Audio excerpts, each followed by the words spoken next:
삼교류사주의 일진사주 명리학 제2000강 시작하겠습니다. 오늘은 양력으로 2024년 4월 28일이고요. 음력으로는 2024년 3월 20일입니다. 오늘 명식은 갑진년, 무진월, 임술일이 되겠고 일진은 임술이 되겠습니다. 자, 사주팔자를 분석함에 있어 제일 중요한 것 일주의 천간, 즉 일간이 가장 중요하다라고 하는 것. 일간과 다음으로 중요한 것은 월주의 지지를 말하죠. 월령이라고 합니다. 월령, 월지라고도 하고요. 원이라고도 이렇게 표현을 하는데 일간과 월령 가장 중요한 글자가 되겠습니다. 오늘 일간 임이라고 하는 천간이 일간이 되겠습니다. 임이라고 하는 천간 10개의 천간 중에서 9번째 천간이 되겠고요. 임이라고 하는 천간 5행으로 구분하게 되면 수가 됩니다. 임수가 되는 것이죠. 자, 목화 토금수라고 하는 것, 목이라고 하는 것은 나무가 되는 것이고, 그 다음에 화라고 하는 것은 불, 토라고 하는 것은 흙, 금이라고 하는 것은 쇠, 그 다음에 수라고 하는 것은 물이죠.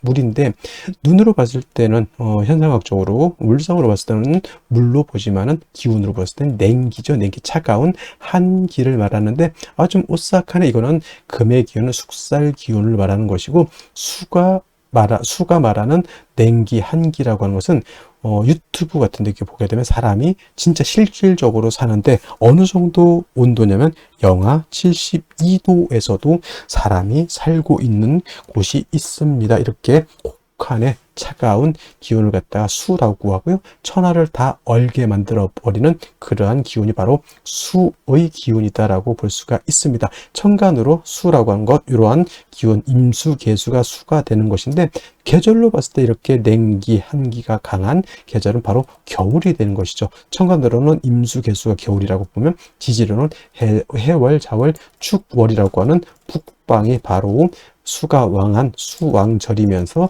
계절로는 겨울이 된다라고 볼 수가 있습니다. 자, 겨울이라고 하는 것, 수가 왕한 계절, 수라고 하는 것은 색깔로 보면 흑색이 되는 것이고요. 그 다음에 주관하는 시는 현무라고 하는 상상 속에 그런 동물이 되는데, 자, 색깔로 봤을 때 목이라고 하는 것은 청색, 화라고 하는 것은 적색, 토라고 하는 것은 노랑색, 황색이라고 하죠. 그 다음에 금은 백색, 수는 예를 들면은 지금 말씀드렸던 흑색인데 수가 용신이다 그러면 어떻게 돼요? 흑색을 많이 입어라 이렇게 말씀하시는 분들도 있고, 수가 용신일 때는 금이 수를 생기니까 흰색과 검정색을 섞어 입어도 되겠다라는 또 추측도 해볼 수가 있겠죠. 그래서 목화토금수라고 하는 것의 색깔이 5가지 색깔이죠. 청색, 적색, 백색, 흑색, 황색인데, 자, 흰색에다가 검정색 색금은 회색이 될 것이고요. 파랑색에다가 빨간색 더하면 보라색이 될 것이고요. 여러 가지 색의 조합이 나오죠. 그래서 목화토금수의 색은 그냥 단일하게 5가지 색깔이 아니라 서로가 이렇게 섞이게 되면 무한한 색깔을 나타낼 수 있다. 그래서 색의 삼원색, 빛의 삼원색이 있듯이 그 3가지 색깔이 어떻게 조화를 이루느냐에 따라서 모든 색깔을 만들어낼 수 있듯이 여러분들 목화토금수 색깔 5가지밖에 없네요 이렇게 생각하시면은 조금 시야가 좀 좁으신 거고요. 목화토금수 색깔을 갖다가 여러 가지 다각도로 활용하시는 것도 하나의 방법이다 이렇게 보시면 좋겠습니다. 또 오상이라고 하는 인의 예지신으로 이렇게 봤을 때 목이라고 하는 것은 인자함, 인을 뜻한다라고 그랬고요. 금이라고 하는 것은 의로움, 의를 뜻한다고 했고, 화는 예절, 빛이 있고 밝음이 있을 때 예절이 돋보인다라고 하는 개념으로서 화는 예절, 토라고 하는 것은 절대 움직이지 않고 믿음, 그죠? 항상 그 자리에 그 상태에서 우리를 포옹해주고 우리를 안아줄 것이라고 하는 그런 믿음이 있는 것이 토가 되는 것이고, 수라고 하는 것은 지혜를 뜻하죠. 물이라고 하는 것은 특정한 형태가 없습니다. 동그란 곳에 넣으면 동그래지고, 그 다음에 네모난 틀에 넣으면 네모래지는 것이 수고요. 수라고 하는 것은 항상 위에서 아래로 흐르게 돼 있고, 물론 전기를 위해서 펌프로서 위로 쏘아 올릴 수는 있지만 결국에는 올라가서 무한대로 올라가지 않죠. 어느 순간 올라가게 되면 밑으로 떨어진다라고 하는 것. 그래서 수라고 하는 것은 순리를 따른다라고 하는 개념으로도 우리가 이해할 수가 있고, 물이라고 하는 것은 밑으로 흐를 때 막아버리면 영원히 막히는 것이 아니라 어느 정도 되게 되면 물이라고 하는 것은 좌회해서 갈 수도 있고 우회해서 갈 수도 있고 막아놓은 것을 넘어서 갈 수도 있다라고 하는 것. 그래서 목화토금수 중에서 가장 큰 힘을 가지고 있는 것은 아마도 물이 아닐까. 물의 힘이라고 하는 것은 엄청납니다. 큰 건물을 갖다가 뒤틀게 만들 수도 있는 것이고, 그 다음에 물난리, 댐이 한번 폭파돼서 물난리가 나면 진짜 남아날 거 없이 다 그렇게 휩쓸고 내려갈 수도 있고, 그 다음에 금광석을 자를 때, 금광석이라고 하는 것이 굉장히 단단하잖아요. 금광석. 이거를 자르는 것이 바로 물로 자른다라고 하는 거. 물 가지고 쇠도 자를 수가 있겠고요. 못 자르는 것이 없다 이렇게 합니다. 그래서 물을 고압으로 틀게 되면은 엄청난 파괴력을 가지고 있는 것이 수라고 하는 것. 그래서 수라고 하는 것이 되게 물르고 그냥 뭐 강도가 없을 것 같지만, 물이라고 하는 것은 그만큼 강한 힘을 가지고 있다. 그래서 임수일간들이 왕할 때는 대체적으로 사람이 잔잔해 보인다 하더라도 속에는 엄청난 힘과 파워를 가지고 있는 것이 또 수일간, 특히나 임수일간이 왕할 때는 그러한 특성을 가지고 있다라고 하는 것을 꼭 명심해 두시기 바랍니다. 또 이 수라고 하는 오행을 다시 두 가지로 구분해 볼 수가 있겠죠. 음과 양으로 구분해 볼 수가 있는데, 자, 음과 양으로 구분할 때 음양이라고 하는 것은 서로 대조되고 상대되는 것이지만은 누차에 걸쳐 강조하지만, 음은 양이 없으면 존재할 수 없는 것이고요. 양은 또 음이 없으면 존재할 수 없습니다. 음이 여자라고 봤을 때 양은 남자죠. 여자는 남자 없이 존립할 수가 없겠고, 남자 역시 음이 없으면 존립할 수가 없습니다. 착함이 있어야 악함이 있는 것이고요. 악함이 있어야 선함이 돋보이는 것이다. 밤이 있어야 낮이 있는 것이고, 낮이 있어야 밤이 있는 것이다. 이렇게 생각하시면 되겠죠. 그래서 수라고 하는 것은 양수가 있고 음수가 있는데, 오늘 공부하게 되는 임수는 양수가 되는 것이고, 내일 공부하게 되는 음수인 어떤 수가 있습니까? 개수가 있죠. 개수는 같은 수라 하더라도 음의 기운을 가지고 있는 수가 되겠습니다. 그래서 같은 오행수라 하더라도 개수는 음의 기운, 그 다음에 양수는 임수는 양의 기운을 가지고 있는데, 양수는 우리가 물상의 비유를 하게 되면 대해수라고 해서 바다라든가 강호수 같은 것에 우리가 비유를 많이 하죠. 물 중에서 가장 큰 물이 어떤 거예요? 바다죠. 그 다음에 강 또는 뭐 호수 같은 거. 호수, 외국에 있는 호수 중에는 우리나라 한반도 정도의 크기가 되는 호수도 있다고 합니다. 거의 뭐 수평선을 볼 수 있는 호수죠. 그런 경우 우리는 뭐 백운호수 뭐 이런 호수인데 돌 던지면 건너갈 것 같은 정도, 뭐 그 정도는 솔직히 우리 그 비유를 하자면 그 정도는 호수라기보다는 개수에 가깝죠. 개수. 임수라고 하는 개념, 그렇게 방대하고 큰 개념의 물이다라고 봤을 때, 음수인 개수는 작은 물입니다. 우로수라고 하죠.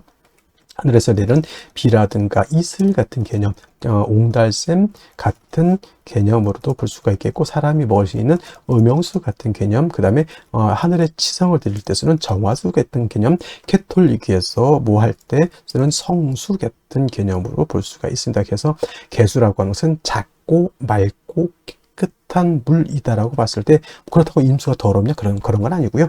임수는 개수에 비해서 방대하고 큰 물이다라고 이렇게 봤을 때, 임수는 큰 물이기 때문에 그냥 잔잔했을 때는 상관이 없겠지만, 신왕하게 되면, 임수가 왕해지게 되면 어떤 성질? 충분지성이라고 해서 임수는 큰 물이 요동을 치게 되면 물이 범람할 우려가 있게 됩니다. 바다로 치면 쓰나미가 일거나 큰 해일이 일어서 엄청난 피해를 일으키는 것 같고, 강, 호수 같은 경우에는 물이 많아지게 되면 뚝을 무너뜨리고 범람하죠. 주변에 있는 뭐 밭이라든가 집이라든가 축사라든가 완전 쑥대 밭을 만들어 버립니다. 그래서 임수라고 하는 것이 왕할 때는 이 충분한 성질, 물이 범람하고자 하는 이러한 성질을 갖다가 쓰나미, 해일이 일어나는 이러한 엄청난 힘을 갖다가 조절시켜주는, 적절히 억제시켜주는 것이 필요하겠죠. 이것이 바로 뭐다? 무토라고 하는 것이 있어서 임수를 갖다가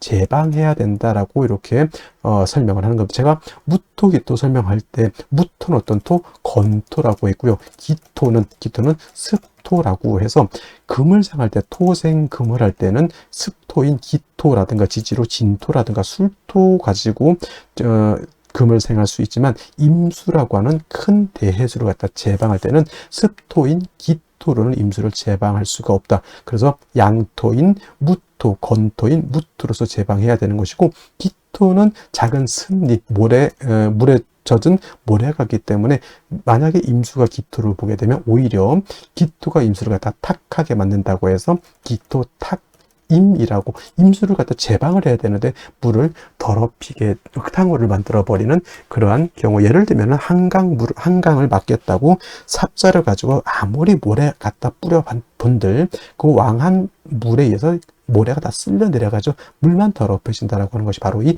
기토탁임이라고 하는 겁니다. 그래서 임수가 왕할 때는 무토로서 임수를 제방하게 되고, 그 다음에 병화로서 조후해야 된다. 선생님, 병화는 왜 씁니까? 이렇게 말씀을 드린다면, 자, 임수가 지금 무토를 쓸 때는 임수가 신왕할 때 무토를 쓰는 것이죠. 임수가 약한 경우에는 무토를 쓰지 못합니다. 자, 토극수합니다. 토라고 하는 것이 수를 극하죠. 왕한 임수를 무토가 극한다라고 하는 개념은 파극해서 없앤다는 것이 아니라 제방해서 임수의 용도를 만들어준다. 쉽게 말하면 소양강 댐을 만들어서, 댐이 무토가 되겠죠. 그 소양강이라고 하는 물을 가둬서 공업용수, 농업용수, 생활용수로 쓸 수 있게 만들어주는 것이 바로 이 무토인데, 임수가 왕할 때는 토극수하는 것이라 자칫 수다.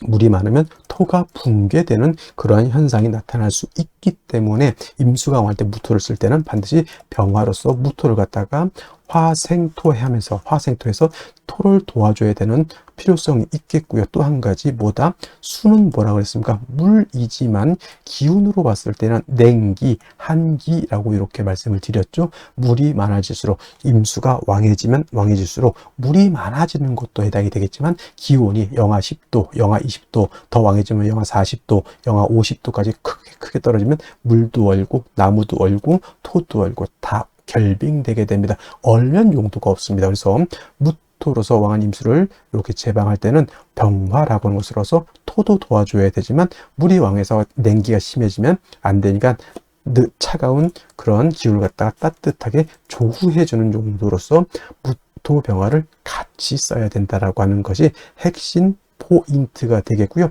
반대로 임수라고 하는 것이 아무리 대수라 하더라도 항상 왕할 수는 없죠. 임수일간이 예를 들어서 4월, 5월, 미월, 진술, 축월 같은 때 태어나거나 인월, 묘월 같은 때 이렇게 태어나게 되면 써드릴까요? 4, 5월, 그 다음에 진술, 축, 묘월은 토가 왕한 계절이니 진술, 축, 미월 같은 경우, 그 다음에 인월은 모광절, 묘월도 모광절, 인묘월 같은 데 태어났을 때는 임술간이 신약이 되죠. 이런 경우 자칫 무토를 쓰게 되면 극설교집이 되거나 해서 임수가 진짜 그때는 파극을 당해서 임수를 못 쓰게 되는 그런 현상이 나타나기 때문에, 이러한 경우에는 무토를 쓰는 것이 아니라 인성인 금으로서 금생수 해 주어서 임수의 근원, 수원을 마련해 주는 것이 필요하겠다. 그래서 임수는 왕하면 무토병을 쓰고, 임수가 일간이 약하면 금을 쓴다 정도 이렇게 기억해 두시고, 나머지 글자들은 그때 필요에 의해서 쓸 수도 있고 안 쓸 수도 있지만은, 임수는 왕하면 무토병, 약하면 금, 인성, 경우에 따라서는 경금을 쓰는 경우도 있고, 경우에 따라서는 신금을 쓰는 경우도 있겠다. 그러면 뭐에 따라서 달라진다? 월령, 월지에 따라서 차이가 있을 수 있다. 이렇게 기억해 두시면 되겠습니다. 자, 다음으로 월령에 대해서 알아보도록 하겠습니다. 월령이라고도 하고요, 월지라고도 하고 월원이라고도 하는데, 이 월령이 중요한 이유는 이 월지 안에는 계절의 개념을 가지고 있다. 계절이라고 하는 것은 우리가 흔히 추나 추동을 말하는 것인데, 이 월지 안에는 왕쇠와 한열의 개념을 가지고 있다라고 봅니다. 왕쇠라고 하는 것은 일간을 포함해서 어느 오행이 왕하냐 약하냐를 놓고 보는 것이고, 한열이라고 하는 것은 사주 전체가 더우냐 또는 추우냐를 놓고 보는 것인데, 사주라고 하는 거 뭐가 중요하다? 중화됨을 매우 중요하게 여기게 되는데, 이 중화는 무엇이 중화를 이루어야 된다? 왕세와 한열이 중화를 이루어야 된다. 일간이 너무 왕해도 안 되고요. 또는 재성이라든가 관성이라든가 식상이라든가 또는 인성 또는 이런 것들이 너무 한쪽으로 치우쳐져서는 안 된다라고 하는 것. 그 다음에 한열이라고 하는 것은 사주가 너무 음습하고 너무 춥고 어두워서 안 된다라고 하는 것이고, 반대로 너무 뜨거워서도 안 된다라고 하는 겁니다. 그래서 이 왕세와 한열이 중화를 잘 이룬 사주, 부귀영화를 누릴 사주라고 본다라고 하면, 만약에 이 사주가 왕세와 한열이 중화를 이루지 못했다. 비난하고 빈천한 사주가 될 수 있겠다. 이렇게 볼 수가 있는 것인데, 자, 지금 월령은 진월이 되겠습니다. 진월. 절기를 놓고 보게 되면 절기는 청명과 곡우로 이렇게 구분이 되는데, 중요한 것은 청명이 되어야지만 월이 바뀐다라고 하는 겁니다. 즉 묘월에서 진월로 전환이 되려고 하면 청명이 되어야지만 묘월에서 진월로 넘어오게 되고요. 큰 틀로 놓고 보게 되면 인묘진이라고 하는 것은 동방에 속하면서 계절로는 봄이 됩니다. 인월 설명할 때 인월은 초춘이라고 해서 초봄이라고 말씀을 드렸죠. 초춘이 되는 것이고, 묘월은 중춘이 된다라고 했고, 지금 진월은 개춘이 됩니다. 개춘이라고 하는 것은 봄을 말하는 것이죠. 늦봄. 그래서 진월도 일단은 계절로는 봄이 된다라고 하는 것. 방향은 당연히 동방이니까 동쪽이 되는 것이고요. 동쪽. 그 다음에 중요한 것은 인은 북동쪽이 되는 것이고, 묘는 정동쪽이 되는 것이고, 진은 남동쪽이 된다 해서 같은 동쪽이라고 하더라도 이러한 차이점이고요. 또 인묘진은 동방으로서 목의 기운이 굉장히 왕한 틀이 되겠죠. 목왕절이 되는데, 인월은 제가 말씀드렸습니다. 인월은 목의 임관지가 되는 것이고, 묘월은 목의 제왕지가 되는 것이고, 진월은 목의 쇠지가 됩니다. 그래서 인묘진이 모두 목이 왕하다라고는 하지만, 특히나 목이 왕한 것은 인월과 묘월이 목이 가장 왕하고요. 진월로 넘어가면서부터는 목은 점차 쇠락해져 간다라고 볼 수가 있겠습니다. 그리고 중요한 것은 진월만 놓고 봤을 때 진월은 토가 왕한 토왕절이다라고 하는 것. 그래서 진술축미월이라고 해서 이때는 사계월이라고 합니다. 사계월이라고 하는 것은 계절의 끝을 말하는 것이죠. 진월이라고 하는 것은 봄의 끝을 말하는 것이고, 술월이라고 하는 것은 가을의 끝, 축월이라고 하는 것은 겨울의 끝, 그 다음에 미월은 여름의 끝이 됩니다. 그래서 이 진술축미월은 사계월이라고 보면서 환절기가 된다라고 보게 되죠. 그리고 진월은 토가 왕하면서 포태법으로는 목은 쇠지가 되면서 수가 여기가 수고라고 해서 수의 묘지가 된다라고 하는 것도 여러분 꼭 기억해 둘 필요가 있습니다. 그래서 예를 들어서 일간이 임수라든가 일간이 개수라든가 또는 타 천간에 임계수가 있을 때 진에 예를 들어서 임묘된다고 해서 수가 약해진다라고 이렇게 보시는 분들이 있는데, 꼭 그렇게만 볼 것이 아니라 수가 진을 보게 되면 일단 통근할 수 있다라고 하는 개념을 꼭 염두에 두시고, 그 다음에 진월은 변화가 좀 많은데 인묘진을 모두 갖추게 되면 이거는 인묘진 방합을 형성하게 되니 이건 목이 왕해지는 것이고, 또 진월은 신자진 신자진 수국을 형성할 수 있게 되죠. 그래서 지지로 진월에 신자를 봐서 신자진 수국을 형성하게 되면 이때는 또 수가 다시 왕해지는 그런 계절. 그 다음에 또 유금을 보게 되죠. 예를 들면은 유금을 보게 되면 진유 합금을 우리가 볼 수가 있겠죠. 진유 합금. 그래서 지지로 진유 금이 되게 되면 이때는 금이 다시 왕해지는 것이고, 또 지지로 진토 말고도 다른 아까 말씀드렸던 술토라든가 축토라든가 미토를 보게 되면 그야말로 토가 왕해질 수도 있다. 그래서 여러분들 진월은 단지 토가 왕하다라고는 보지 마시고요. 인묘진 방합을 형성하게 되면 목이 왕해지는 것이고, 신자진 수국을 형성하게 되면 이때는 수가 왕해지는 것이고, 진유 합금을 하게 되면 금이 왕해지는 것이고, 지지로 진술축미 토가 많아지게 되면 그야말로 토가 왕해진다. 이렇게까지 여러분들 진월을 잘 이렇게 분석해 볼 수 있는 그러한 안목을 갖추시기를 바랍니다. 그렇다면 진월에 일간 신금이 태어나게 되면 사주를 어떻게 배합하는 것인지 알아보도록 하겠습니다. 자, 일간 신금이라고 하는 거 복습해 보겠습니다. 음금이라고 했고요. 신금 같은 경우에는 보석이라든가 주옥 같은 거, 도자기라든가 이런 걸로 볼 수가 있죠. 양금인 경금이 땅속에서 금방 캐는 강철이라든가 또는 무쇠 같다라고 하면 그 강철 무쇠를 잘 단련해서 기물을 만들게 되면 요 신금이 된다라고도 이렇게 설명을 할 수가 있겠습니다. 일단 중요한 것은 경금은 원철이기 때문에 단련해서 기물을 만들어야 된다고 하면, 일단 신금은 여러분들 반지, 귀걸이, 여러 가지 장신구와 같은 보석, 주옥과 같은 것이기 때문에 다시 활을 봐서 신금을 단련할 필요가 있다 없다. 신금이 화가 왕해지게 되면 여러분들 반지 보석을 불구덩이 속에 넣어버렸다 이렇게 생각하면 되는 거예요. 그래서 신금이라고 하는 것은 경금과 달리 화가 많아진 것을 필요하지 않고 오로지 사시사철 임수를 얻어서 뭘 해주면 좋다? 도세주옥 해주는 것을 좋아한다. 단 임수를 주요해서 신금을 단련할 때 토가 많아지게 되면 신금을 오금시키게 되고요. 또는 심한 경우 토다 매금도 될 수가 있겠고, 그 다음에 임수를 용신을 쓰는데 토가 많아지게 되면 임수를 갖다 탁수로 만들게 되거나 또는 임수를 파극할 수도 있다라고 하는 문제가 있다라는 것을 염두에 두고 보시면, 원령 자체가 진월이 되겠습니다. 진월은 물론 말씀드렸던 것처럼 토가 왕한 토왕절이지만은 진토는 술토라든가 술토나 미토와 달리 진토는 습토가 되죠. 습토라야지만 생금이 가능하다. 그래서 토를 생할 수 있는 지지토는 축토와 지금의 진토라야지만 금을 생할 수 있겠고, 미토라든가 또는 술토 같은 경우에는 금을 생할 수 없습니다. 마른 땅, 건토는 금을 생할 수 없다 이렇게 보는 것이죠. 그래서 신금이 진월에 태어나게 되면 물론 이제 신금 자체가 원령의 통근은 되지 않는다 하더라도 습토인 어머니 인성이 나를 생해주게 되니 이를 갖다가 모왕 자상이라고 해서 일간 신금도 약하지 않고 인성인 어머니도 약하지 않다 이렇게 볼 수 있죠.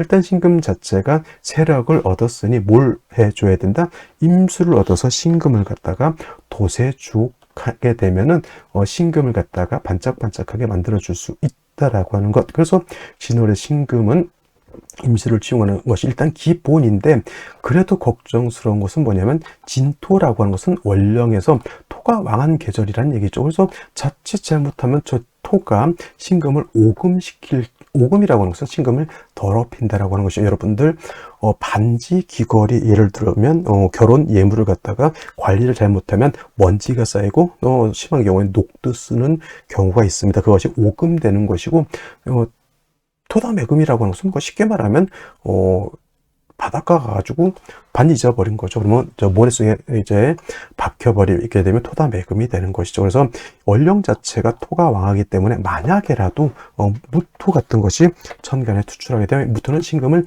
토다매금하는 것이고 임수를 파극하게 되는 것이다라고 하는 문제점. 그 다음에 기토가 투출하게 되면 신금을 오금하는 것이고 기토를 하게 된다. 기토탁임이라고 하죠. 그래서 신금 일간이 진월이 되어서 임수 쓰는 것은 당연지사이지만 그 다음에 신금이라든가 임수가 더럽혀지거나 매금되는 것을 막기 위해서는 간목이라고 하는 것을 얻어서 토를 갖다가 억제시켜 준다라고 하면 토가 신금을 더럽히는 것, 임수를 탁하게 하는 것을 미연에 방지할 수 있겠다 이렇게 볼 수가 있는 겁니다. 그래서 진월의 신금은 임수로서 신금을 도세주옥하고 간목으로서 토를 갖다가 억제시켜 준다라고 하면 진월의 신금이 중화를 이룰 수 있다 이렇게 볼 수 있습니다.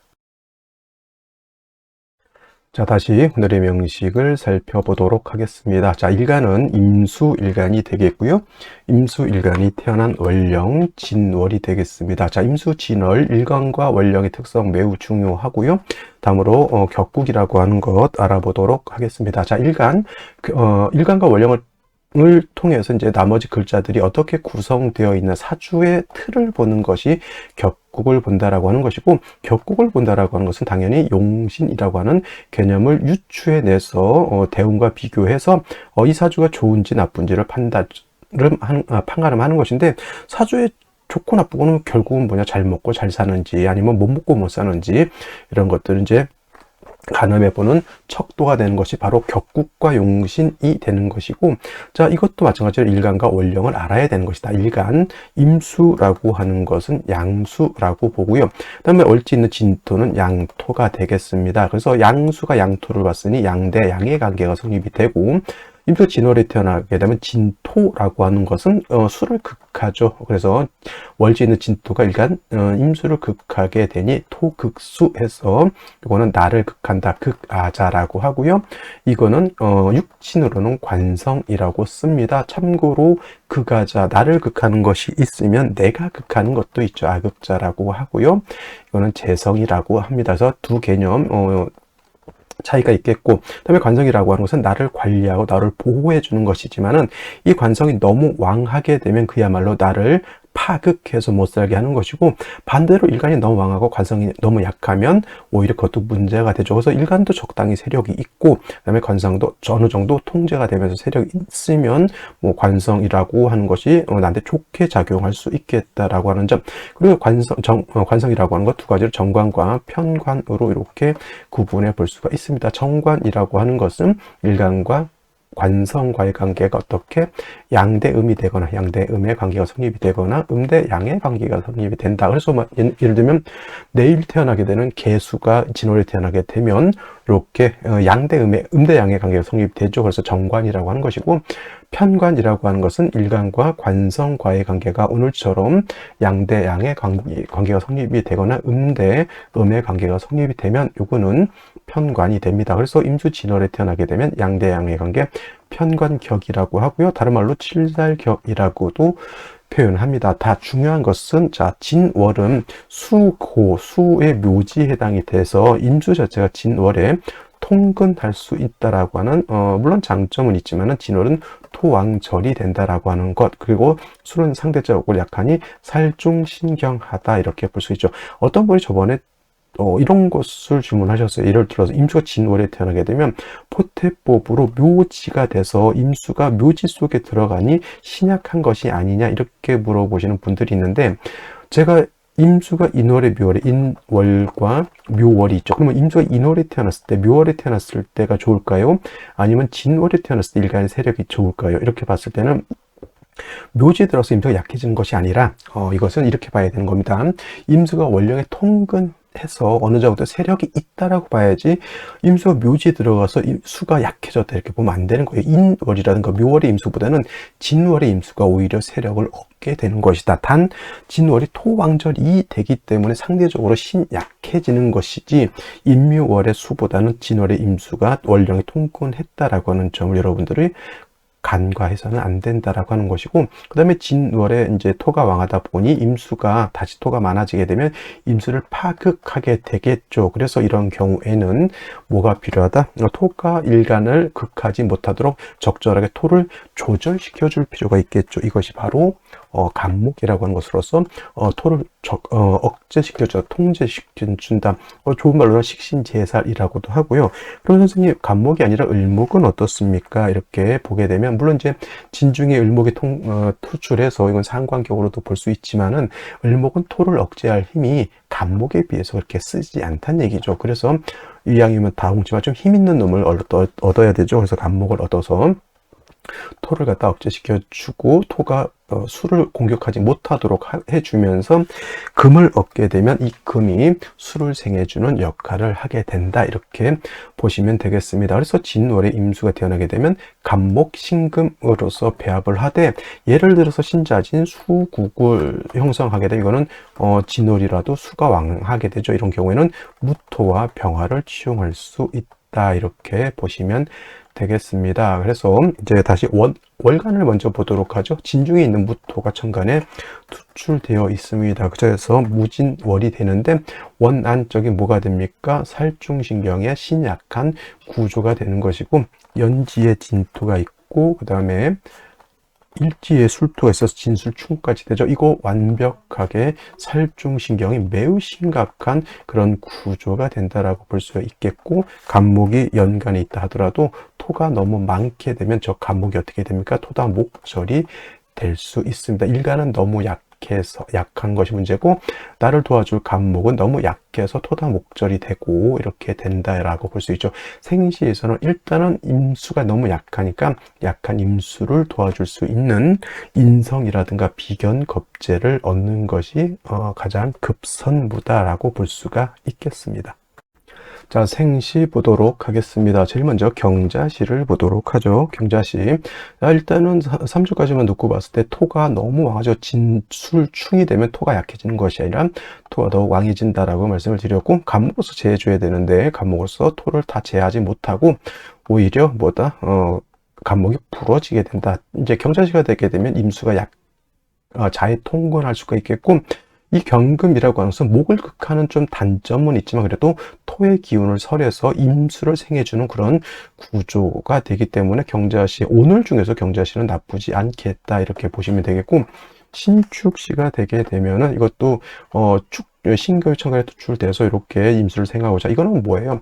목은 토다 목절이 되는 상황이고 신금은 토다 매금이 되는 상황이다. 천간으로는 뭐 간목이 무토를 제하고 임수가 신금 임수를 생하는 아까 말씀드렸던 진월의 임수는 간목 신금을 얻어야 된다. 천간으로는 나쁘지 않지만은 지지로 이게 토가 너무 많게 되면 겉과 속이 조금 다른 이런 사람이 될 수 있겠고요. 임인시가 되게 되면은 비견인 임수가 투출되어 있다 하더라도 이거 지지로 토국에 간목이 인에 뿌리를 둔다 하더라도 이거는 목이 왕한 것이 아니라 토가 더 왕하죠. 그래서 이것도 어떻게 보면 좀 많이 토로 인해서 울체되고 막히는 그런 구조의 생시가 되는 것이 생시가 되겠고요. 갑진 같은 경우는 간목이 다시 있다 하더라도 여기서나 또 토가 하나 또 생기죠. 지지로 완전 토국입니다. 이 왕토를 갖다가 간목 두 개로 감당할 수 있다 없다?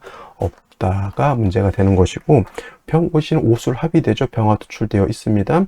자, 병화가 투출하면 따뜻해서 좋은 것이 아니라 화는 다시 뭘 생한다? 그죠? 토를 생한다. 재성이 살을 생해서 나를 공격하는 구조가 되죠. 간목이 어차피 부러졌고 이거는 재살퇴왕한 구조의 사주가 돼서 좋게 볼 수가 없겠다. 그러니까 다 어때요? 경자, 신축, 이민, 계묘, 갑진, 을사, 병호, 정미 모두 운은 어디로 가야 되는데 일간을 도와줄 수 있는 금수 운으로 가야지 된다라고 볼 수 있겠고, 무신시 같은 경우에는 지지에 신금이 있어서 임수가 통근할 수는 있겠지만 또다시 무토가 천간에 투출하죠. 이거 굉장히 의지가 좀 많이 약한 구조의 사주가 될 수밖에 없겠죠. 운은 반드시 금수 운으로 가야 되는데 원국에 화가 부족하다 보면은 금수운 때 일간은 세력을 얻을 수는 있겠지만 화가 없으면 사주가 한습해지는 단점이 있겠다라고 하는 것. 뭐 경술시도 좋은, 또 지지로 토가 생기는 것이니까 좋을 거 없겠고요. 신해시 같은 경우는 경자시와 마찬가지로 임수가 해수의 뿌리를 두고 신금이 이렇게 생해줄 수 있는 구조, 이렇게 볼 수 있습니다. 그래도 완전히 토가 이 많은 것을 왕토를 갖다가 어떻게 잘 해결할 수 있느냐, 이건 좀 답이 없는 것 같아요. 왜냐하면 간목이 있다 하더라도 토를 제하기는 좀 역부족이지 않느냐라는 생각을 해보게 됩니다. 그래서 정리를 하면 오늘 사주 같은 경우에는 삼주까지만 놓고 봤을 때 토가 너무너무 왕해서 일간은 너무 약해져 있고요. 식신도 너무 약해져 있다. 생시에서 이거 일간을 생해주는 쪽으로 배합을 하다 보면 화가 부족해지는 단점이 또 없지 않아 있다 하더라도 오늘 같은 경우에는 경자시 아니면 신해시를 얻는 것이 가장 좋지 않을까. 만약에 다른 생시를 얻었다, 물론 금수 때는 뭐 어느 정도 세력을 얻는다 하더라도 만약에 이민계묘, 갑진, 을사, 병호, 정미, 뭐 경술 이렇게 됐다 그러면 초년에 매우 고생을 할 수밖에 없겠다, 이렇게 설명드릴 수가 있겠습니다. 다행히 오늘은 일요일이 되겠습니다. 그래서 오늘은 특별히 자연분만이 아니면 태어나진 않을 거라 생각하고, 그리고 자연분만 태어나도 이 경자시 내시는 또 새벽이기 때문에 좀 그렇습니다. 제가 오늘 강의가 2000강째 좀 멋있는 사주 날이었으면 좋겠는데 조금 아쉬운, 토가 너무 많은 날이 돼서 조금 아쉽다라는 생각을 해보게 됩니다. 자, 오늘 여기까지 설명드리도록 하고요. 저는 내일 또 찾아뵙도록 하겠습니다. 감사합니다.